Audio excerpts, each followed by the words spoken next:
La salle de classe bourdonnait d'une énergie fébrile lorsque le professeur entra, sa présence imposant l'attention. Son manteau était légèrement froissé, ses cheveux striés de gris, mais ses yeux brillaient d'une sagesse discrète. Il portait une pile de feuilles sous le bras et, sans un mot, les posa sur le bureau. Les étudiants, pris au dépourvu, échangèrent des regards. L'atmosphère s'alourdit d'anticipation lorsqu'il annonça un test surprise. Personne n'était préparé. Personne ne savait à quoi s'attendre. Le calme du professeur ne faisait qu'accentuer leur malaise. Il distribua les feuilles, une à chaque étudiant, et leur demanda d'écrire ce qu'ils voyaient. Les étudiants retournèrent à les feuilles, s'attendant à une avalanche de questions ou de problèmes complexes. Au lieu de cela, ils découvrirent quelque chose d'une simplicité déconcertante. Un seul point noir au centre d'une page blanche. La confusion se propagea dans la salle. Certains fixèrent le point, perplexes, tandis que d'autres griffonnaient frénétiquement, essayant de comprendre la tâche. Le professeur s'assit à l'avant, observant, les mains croisées, son expression indéchiffrable. Les stylos des étudiants glissèrent sur le papier, certains rédigeant de longs paragraphes, d'autres notant de brèves descriptions.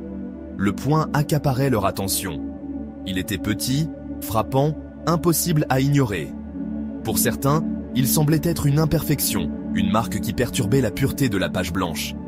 D'autres y voyaient un symbole, peut-être d'échec, d'imperfection, ou même de mystère. Quelques-uns tentèrent d'analyser sa position, mesurant sa distance par rapport au bord, calculant sa signification. La salle s'emplit du léger grattement des stylos, du froissement du papier et du poids d'une réflexion concentrée. Le temps passa, et le professeur ramassa les feuilles. Il les feuilleta lentement, son visage ne trahissant aucun jugement. Lorsqu'il eut fini, il se leva et s'adressa à la salle. Ses mots étaient mesurés, délibérés.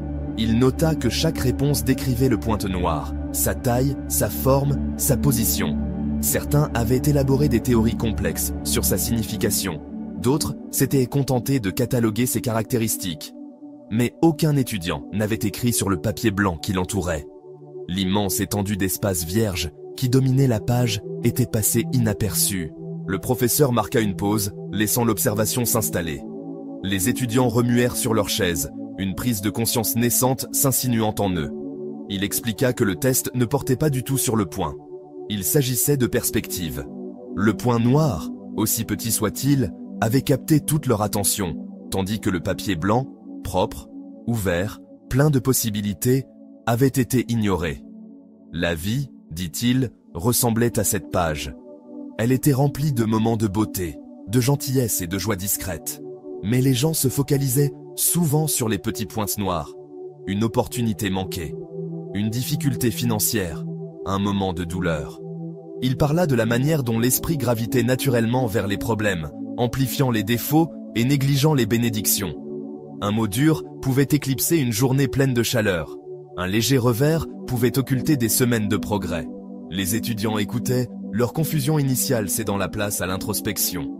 La voix du professeur s'adoucit alors qu'il décrivait les innombrables dons qui remplissaient les espaces blancs de la vie.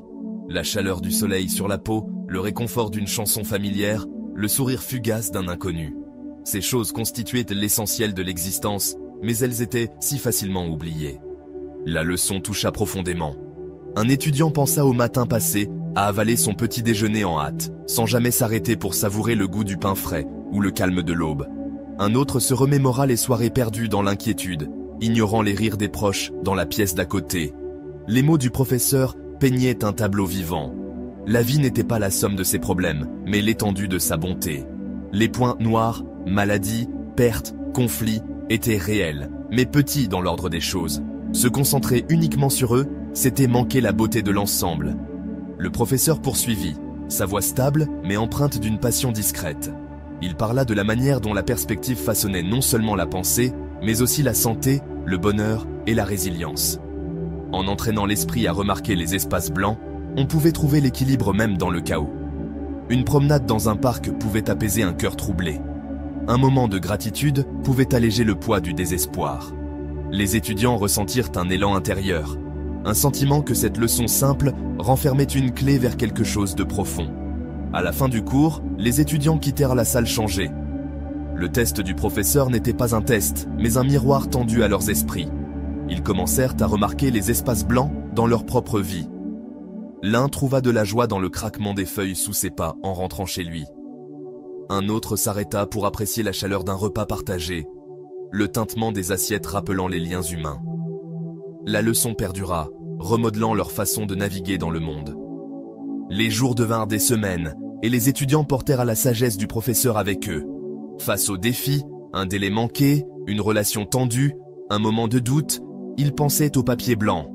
Ils cherchèrent le bien, l'ami qui écoutait, le livre qui inspirait, la force tranquille trouvée dans une profonde inspiration. Les pointes noires ne disparaissaient pas, mais ils semblaient être plus petits face à l'immense et belle étendue de la vie. Le professeur lui aussi continua, enseignant ses cours, offrant ses idées discrètes. Il savait que la leçon du papier blanc n'était pas un remède à toutes les souffrances, mais un outil pour y faire face. Il le voyait dans la manière dont ses étudiants souriaient davantage, s'attardaient dans les moments de joie, affrontaient les difficultés avec un nouveau courage. Le point noir était toujours là, comme il le serait toujours, mais il ne définissait plus la page. La leçon se propagea au-delà de la salle de classe.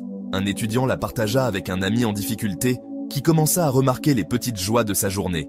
Une tasse de thé chaude, une parole gentille d'un collègue. Un autre écrivit à ce sujet dans un journal, réfléchissant à la manière dont la gratitude avait apaisé la douleur de la solitude. L'idée prit racine, transformant discrètement des vies. Il ne s'agissait pas d'ignorer la douleur, mais de voir l'ensemble du tableau, de choisir de vivre dans la lumière plutôt que dans l'ombre. Des années plus tard, les étudiants, désormais dispersés à travers le monde, portaient encore la leçon du papier blanc. Dans les moments de difficulté, ils se rappelaient les mots du professeur et cherchèrent le bien. Une mère trouva du réconfort dans le rire de son enfant au milieu d'une journée stressante. Un travailleur s'arrêta pour ressentir la brise lors d'un long trajet. Un artiste, confronté au doute, vit de la beauté dans la toile vierge devant lui. Les points noirs demeuraient, mais ils n'avaient plus de pouvoir sur l'ensemble. Le test simple du professeur était devenu une lumière guida, un rappel que la beauté de la vie surpassait de loin ses défauts. En choisissant de voir le papier blanc, ils trouvèrent non seulement le bonheur, mais la force, non seulement la paix, mais un sens. Le monde, avec toutes ses imperfections, restait un lieu d'émerveillement, et ils avaient appris à vivre dans sa lumière.